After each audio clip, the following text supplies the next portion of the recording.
Zoti Berisha, cili është qëndrimi i Partisë Demokratike ndaj protestës qytetare që prej 5 ditësh sot bëhet dita e 6, po protestojnë para godinës së qeverisë?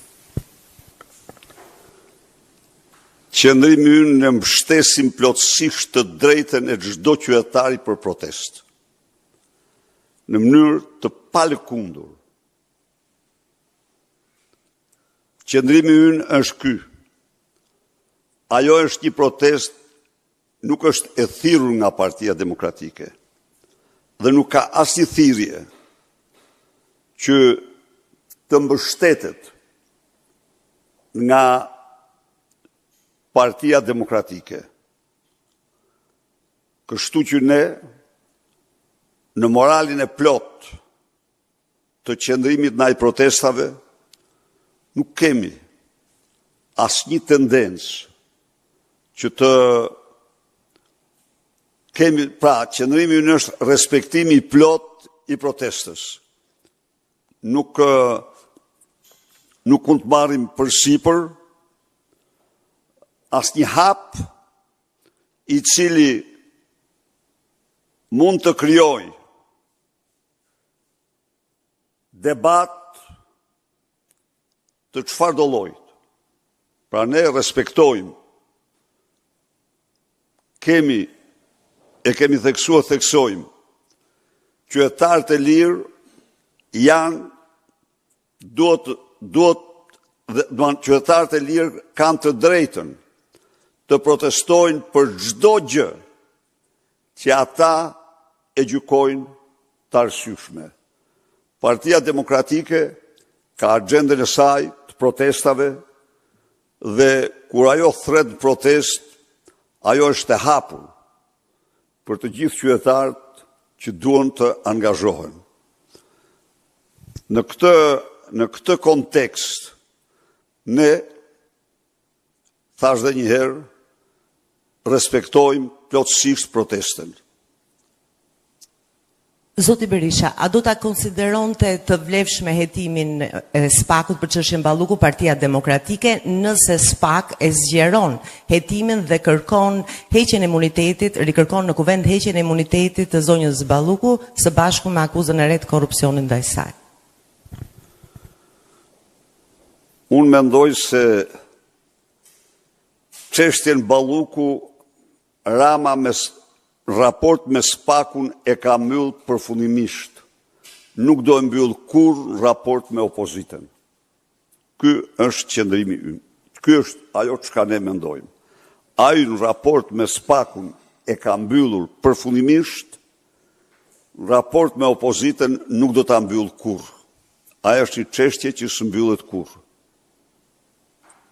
Berisha, Mariglen Kume nga MCN-TV.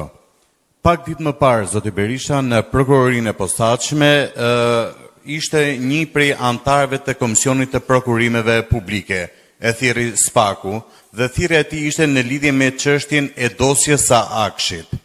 Por a duhet të shkonte sipas jush edhe nënkryetari në cilësinë e kryetarit, pasi kryetari mungon në KPP dhe gjithë pjesa tjetër e KPP-s, duke qenë se për lëvizjen e KPP-s ka rol ose lëvizja bëhet nga kryetari i saj ose nënkryetari në mungesë?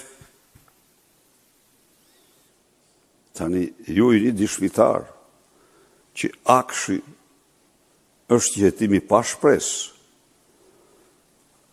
Edi Rama në konflikt flagrant interesi, ka marrë përsipër avokatin publike të hapur ndaj Akshit. Ju, më falni, mos harroni përgjërimet e tij për mirëlindën e gjorë,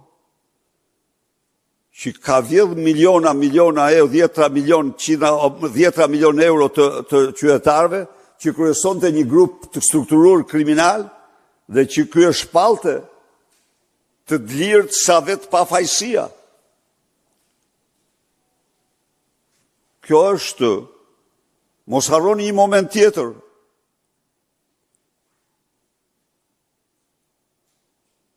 Kocka më e fuqishme mafioze e Shqipërisë dhe Europës, Gy Sagasi, i ati ti shpallet fisniku i Partisë Socialiste në Durrës, nderohet, apo i qytetit Durrës, se ishte dhe ajo ndrikulla e Sako aty në dekorim.